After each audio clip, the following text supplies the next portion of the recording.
Hello everyone, it's lovely to see you. We're tutors for the expert patient programme. We're volunteer tutors.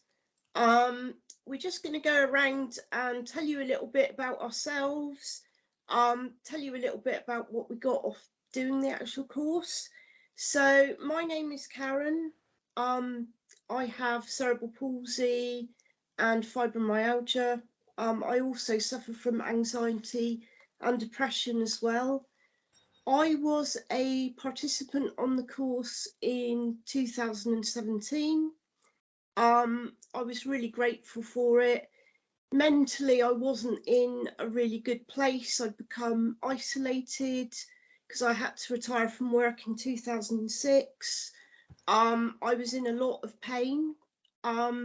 So when I came on the course, it was really lovely that the tutors also had long-term conditions, which made me feel a bit more relaxed, like I wasn't on my own.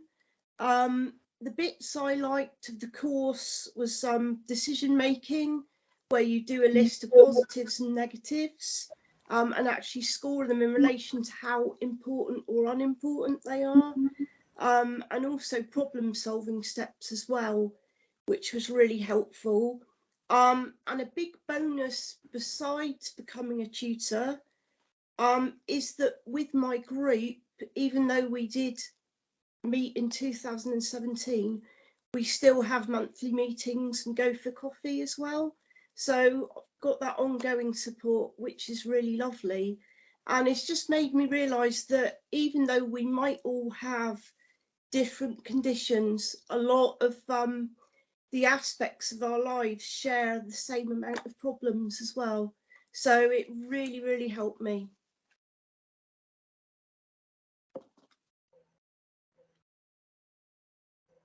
Hi, I'm Kath. I have fibromyalgia. What I mainly got out of the course as a participant was just a sense of acceptance, and I really enjoyed the understanding from the other group members. I was really nervous about attending my first session of EPP. One of my negative thoughts at the time was that people would judge me for not working because I was still quite young, in my mid-20s. However, when I got there, it was just pure acceptance from the word go.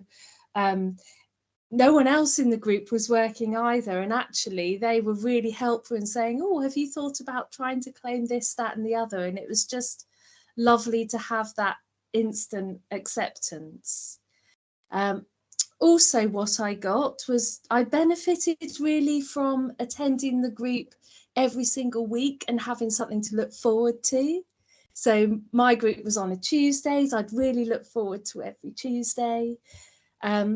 And also action planning just got me moving again and doing things. Whereas before I wasn't doing much. I was sitting at home worrying about my symptoms. And action planning allowed me to gradually get on and do the tasks that I wanted to do to move forward. Hi, my name's Alan.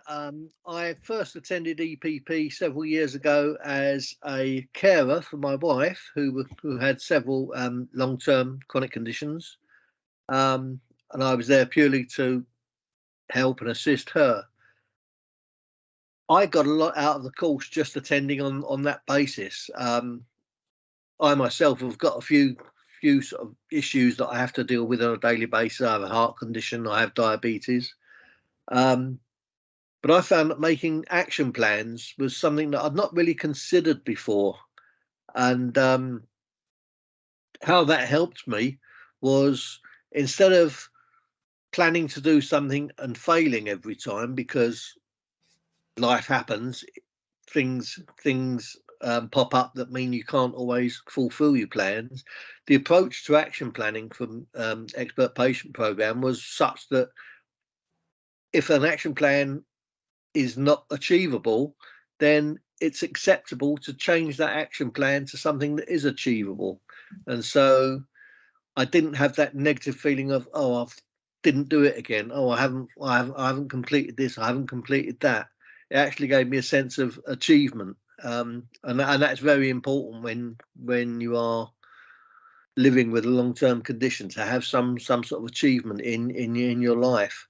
One of the other areas that I liked on the course that I found very useful was the better breathing and also the distraction techniques. Because when you've got a lot going on and you're dealing with pain or you're dealing with issues in your body, it's very helpful to have some sort of distraction technique that you can call upon, which just puts that pain or that issue into the background for even for a short while. It gives you a little bit of respite, and I found that very, very useful indeed. In fact, so much so that I volunteered and actually became a volunteer tutor on the course myself. Okay, my name is Lizzie. I'm probably one of the longest standing ones. I've been doing this now for about 8.5, 9 years.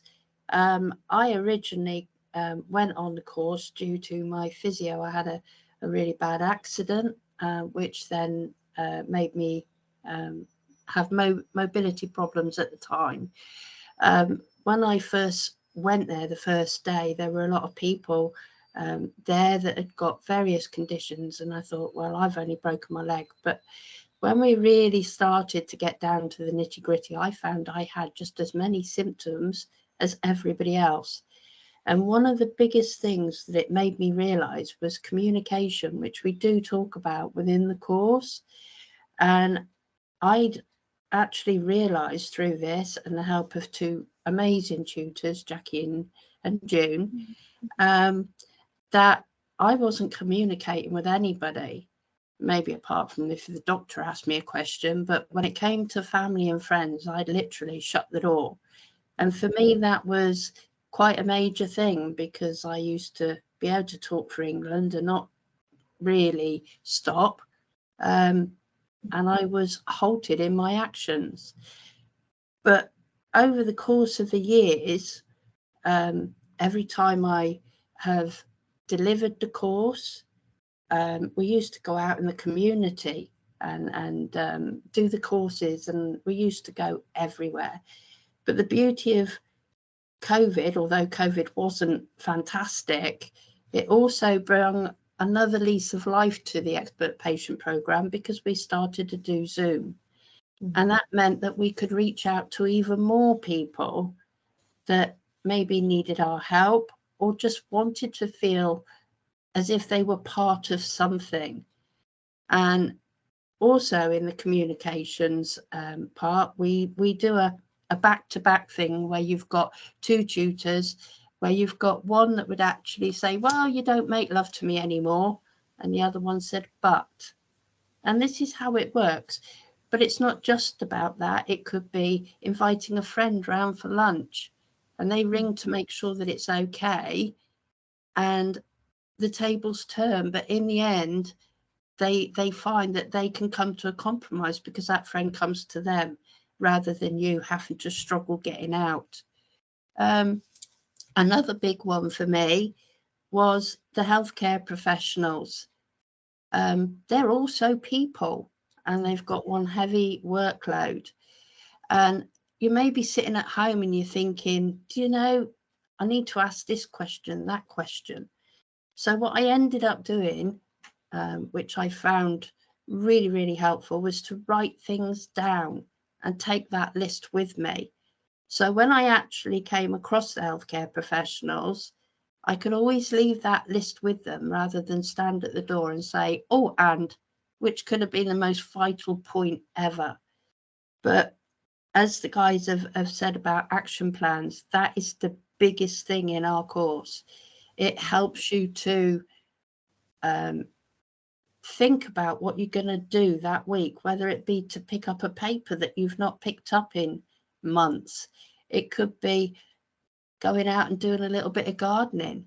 I found that through lockdown, although my mobility isn't great, I used to sit on the floor and I'd weed the garden, and we made it into a garden rather than a wilderness, so to speak. But as a volunteer, you feel as if you're part of something, you're part of a team, and we are a good team, and we all have conditions, and we all support each other. And as you will find, that it's not just the physical, it's not about the conditions. You can also have anxiety, depression, fatigue, and that can come in waves over years. But you learn techniques and tools to be able to combat it. Sometimes you can't always combat it, and sometimes you have to realize that you just have to go with it for that short time and to give you space. And one of the other ones was to actually learn to say no. How many times, guys, do you think, just to keep the peace, oh yeah, go on, you do it? Or if somebody says, oh, come on, you've got to come out. Yeah, okay, I'd love to. But sometimes you just have to say, well, actually, I really can't manage today. So please remember to say no. You're not invincible. You're not that piece that people can move about, or you think that you should do something. Sometimes you just have to remember you and be you. And that's helped me move forward. So I conclude now that I don't know how to stop yapping, and I tend to maneuver everybody else. I delegate, and it's, you know, it's given me a life that I never thought I'd have. I do lots of other things in between, like singing and running WIs and everything else. But my biggest one is EPP, because every time I do a course, I learn something else. So even if you're just wondering, oh, I don't know if it is for me, just give it a go, guys, because you never know where it's going to take you. I'm Sarah, and I'm quite a new tutor to EPP, or I've done a few courses now, which have been really good. And the thing that people have said already really is, like, you meet so many people that are going through their own struggles, but you can always relate to each other in some way, even, you know, just with the emotions and coping with having, like, just coping with your body not keeping up with you and what you want to do. And it's about, I think the biggest thing I've learned is in the course we do body relaxation. This has helped me a lot with my stress around my pain, just alleviate some of those emotions as well, because it's you don't realize how tense you are until you do those relaxation exercises. Before I came on the course, I pretty much isolated myself away from everyone, because you don't know where to turn really, and then you just decide that it's just too much and that you'd rather just sit in a dark room forever. But that's not the right way or the easier way to get on with life. I was getting help with Pentreath, and they actually told me about the expert patient program. I didn't know it existed before. I'm so glad that it does, because it gave me hope again. It was the first piece of the puzzle to sort of getting your life back on track after something. It gives you meaning. Meeting people is very special. I don't know, it's just yeah.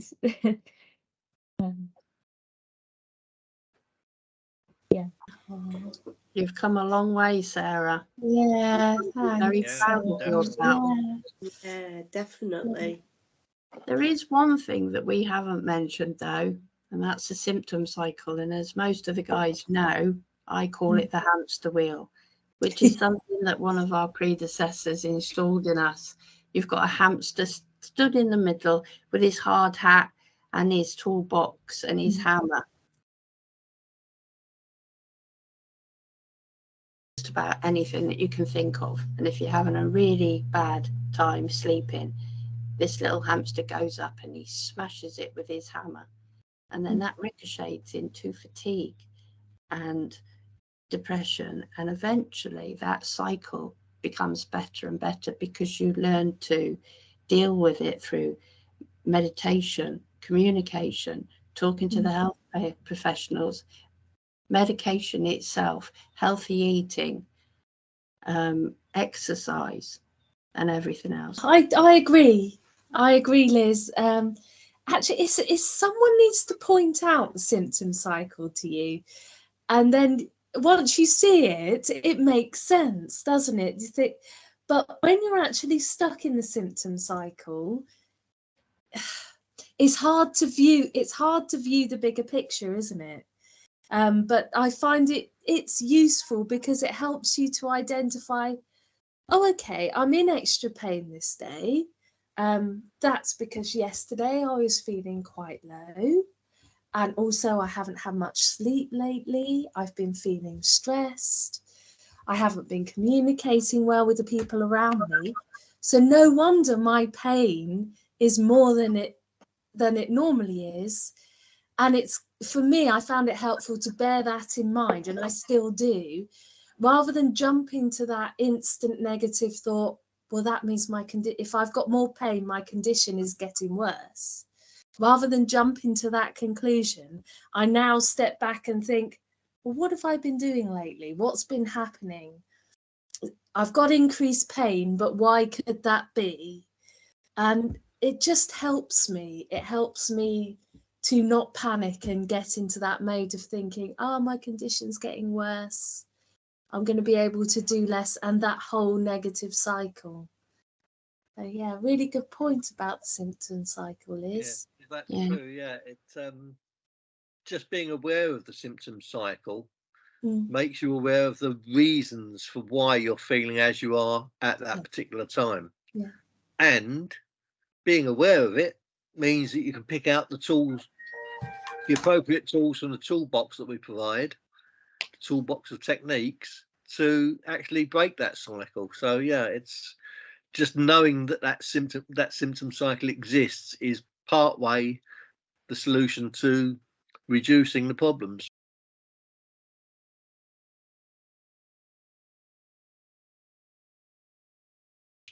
Like the master key to your problems. I like to see it as a maze. And at first, before we sort of know about the symptom cycle, we're trying to navigate the maze, and we come to dead ends, and this can be like pain or fatigue, and we don't know where to turn because we don't know what's causing what. And then going through the symptom cycle is like having a bird's eye view of that maze, so you can still see yourself in that maze, but you know which way to go when you reach one of those dead ends. There is another little nugget as well, is the fact that we also talk about eating and healthy eating and looking at food labels. And being a type 1 diabetic, and also other people that are type 2, I did actually find that it actually helped me look at what I was eating, and not just the sugar levels, it could be the carbs, and it could be the fats, it could be anything. And, you know, obviously the different grammage that most people might eat, maybe that might not apply to the diabetics.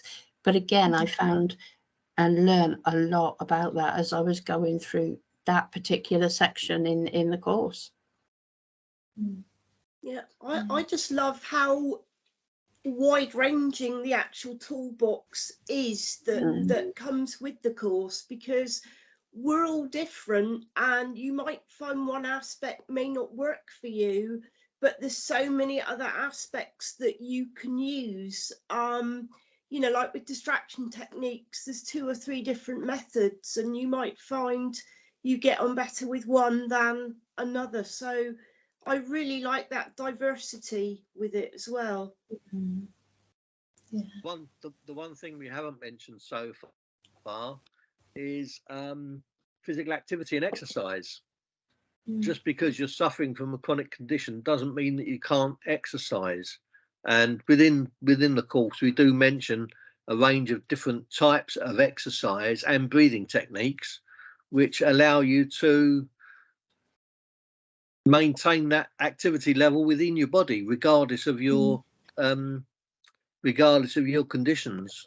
You know, we're not saying everybody should go out and sprint a marathon, but there are things that you can do to maintain your muscle tone, to maintain to maintain a sort of a healthy musculoskeletal system, and that all helps to reduce the pain as well. So, is there anything else we've missed? Back to exercise, Alan. I think, yeah, it's a good point also to remember that and I found it personally helpful to remember that all of the bits that we do during the day, running the hoover around, putting the washing on, hanging the washing on the line, it all counts. It's not, okay, it's not an exercise class, but it all counts. It's keeping your body moving, it's stopping your muscles from being decommissioned. And there's lots that we can do just around the house to help keep our bodies in the best condition possible with our conditions. You don't have to be a lycra god. No. And also, as Alan pointed out, he came on to support his wife. So don't forget that you may well have a partner, a friend, or somebody that would sit with you on these courses, whether it be on Zoom or out in the community. And they also will then become to understand about all your conditions. And as Alan rightly said, it could also help you. So, you know, it's not just for those. Yeah, that's a really good point, Liz, because when you start to function better, it actually has a knock-on effect of everyone around you. So it really is true, the saying that if you're not well, you can't take care of others. And so by looking after yourself, it has a knock-on effect of your ability to care for your children, your parents, your partner. It doesn't just benefit you by attending the EPP course, it benefits your whole family network.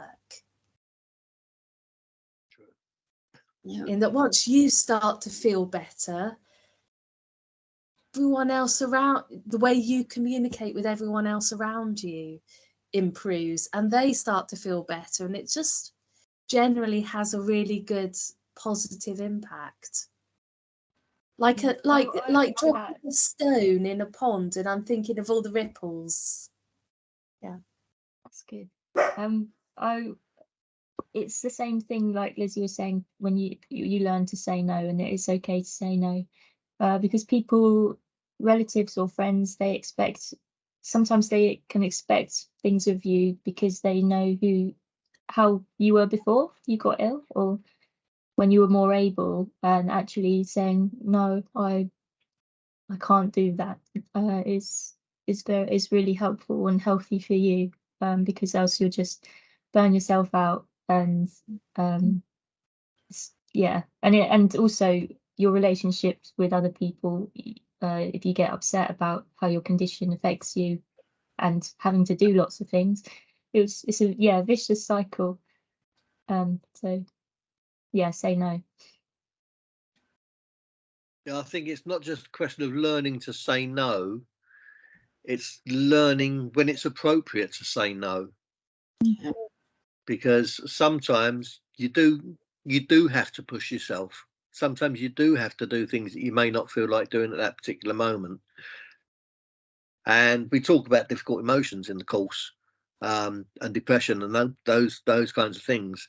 And there are times when, yes, you do have to push yourself, and you will benefit from pushing yourself. But it's a question of knowing when that's appropriate and when it's not appropriate, according to your condition, of course. Interactive course as well. I mean, if you're nervous about being online, or if we do get back into the community, don't worry, you don't have to have an input, so don't let it worry you.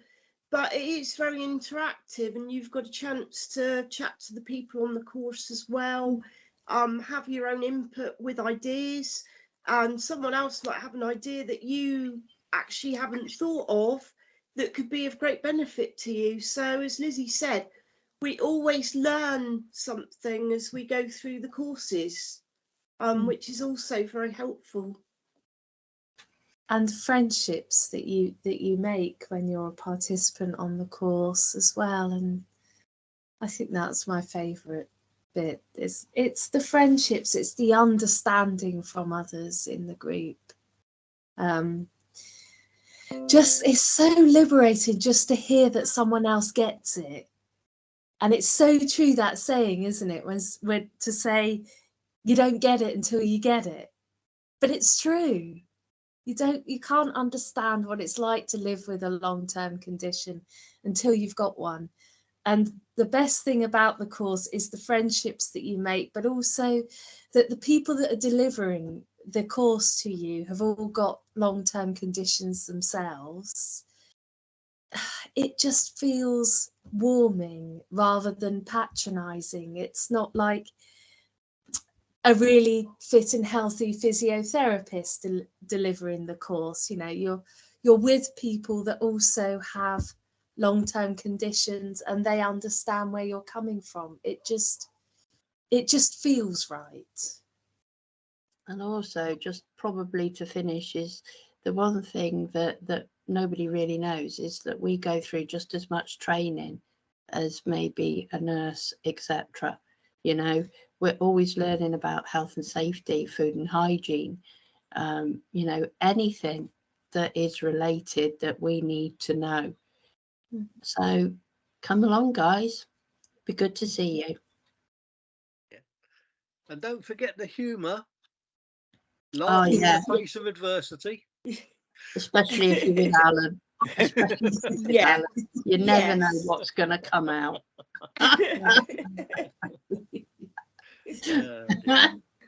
I'm getting myself a reputation. Yeah, yeah. We're not always serious, guys. Trust me, we're not. Well, if you can't laugh about things. Exactly. It'd be a sad world, Al. Yeah. And we're not all the same. And it's a good job that we're not.